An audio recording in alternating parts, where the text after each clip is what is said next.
Assalamualaikum warahmatullahi wabarakatuh.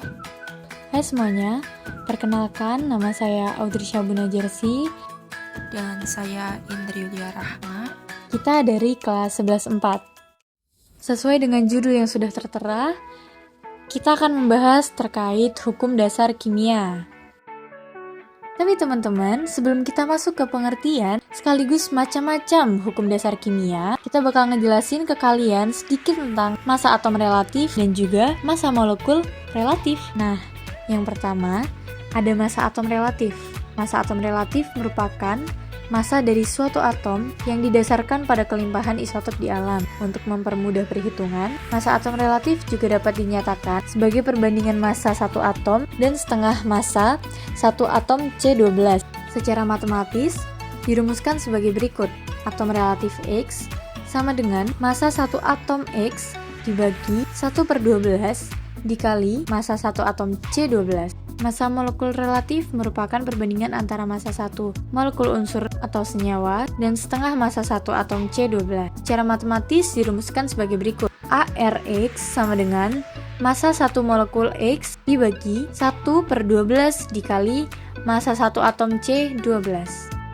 Apa itu hukum dasar kimia? Hukum dasar kimia adalah hukum yang digunakan untuk mendasari hitungan kimia dan hubungan kuantitatif dari reaktan dan produk dalam persamaan kimia. 5 hukum dasar kimia. Ada 5 hukum dasar kimia diantaranya 1. Hukum kekekalan massa atau Lavoisier. 2. Hukum perbandingan tetap atau Proust. 3. Hukum kelipatan perbandingan atau Dalton. 4. Hukum perbandingan volume atau Gay-Lussac. 5. Hipotesis Avogadro. Yang pertama, hukum kekekalan massa atau Lavoisier. Hukum kekekalan massa dikemukakan oleh Lavoisier dengan eksperimen kondisi ideal pada senyawa. Jadi, pada dasarnya massa reaksi akan selalu sama dengan massa produksi tanpa adanya perubahan. Adapun bunyi hukum kekekalan massa yaitu sebagai berikut. Dalam suatu reaksi kimia, massa sel sebelum dan sesudah reaksi adalah sama. Massa sebelum reaksi sama dengan massa sesudah reaksi. Contohnya, sebagai contoh dalam sebuah reaksi H2 ditambah setengah O2 sama dengan H2O, kita akan mendapatkan massa dari masing-masing unsur tanpa adanya perubahan. Inilah alasan mengapa perlu kondisi ideal seperti suhu atau tekanan. Kedua, di alam bebas misalnya kita menemukan juga perubahan dari kertas yang terbakar. Apabila mengukurnya dalam kondisi ideal, maka massa awal dengan hasil reaksinya itu tidak akan berbeda. Nah teman-teman, hukum yang kedua yaitu hukum perbandingan tetap. Hukum dasar ini dikemukakan oleh Joseph Louis Proust, ilmuwan yang berasal dari Prancis pada tahun 1799, yang meneliti perbandingan massa unsur yang terkandung di dalam suatu senyawa. Penelitian ini membuktikan bahwa setiap senyawa tersusun atas unsur-unsur dengan komposisi tertentu dan bersifat tetap. Adapun bunyi dari hukum perbandingan tetap itu sendiri, yaitu perbandingan massa dari unsur-unsur pembentuk suatu nyawa selalu tetap. Sebagai contoh, ada reaksi H2 ditambah setengah O2 menjadi H2O, di mana kita mereaksikan 5 gram H2.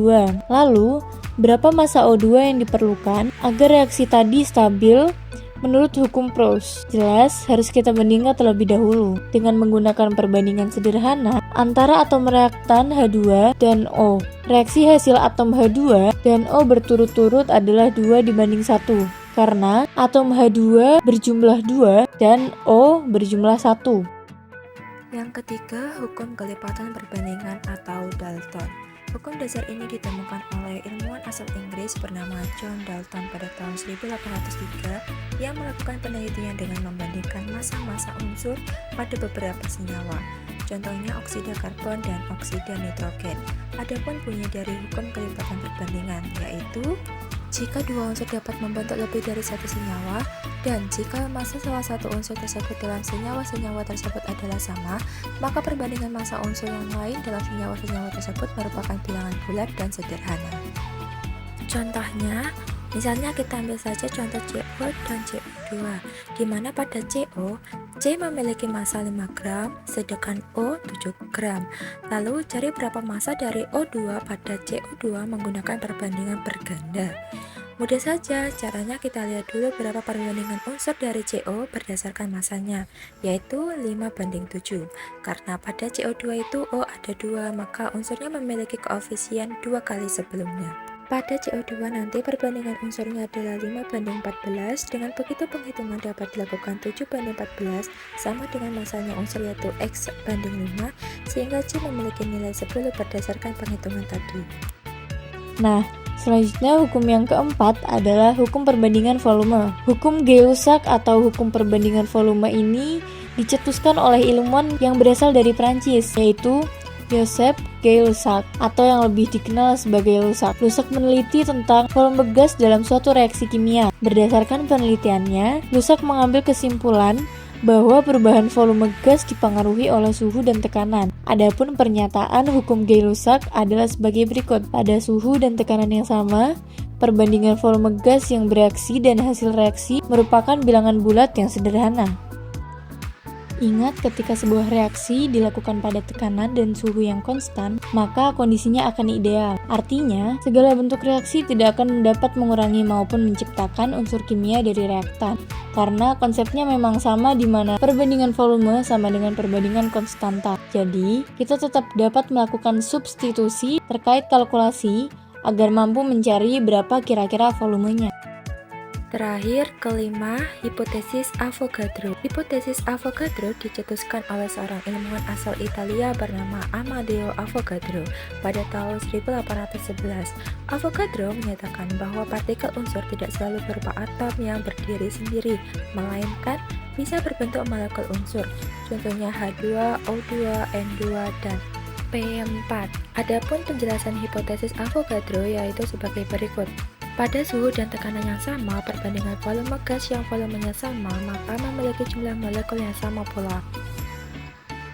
Itulah sedikit penjelasan terkait tentang hukum dasar kimia yang bisa kami jelaskan. Sekian, terima kasih.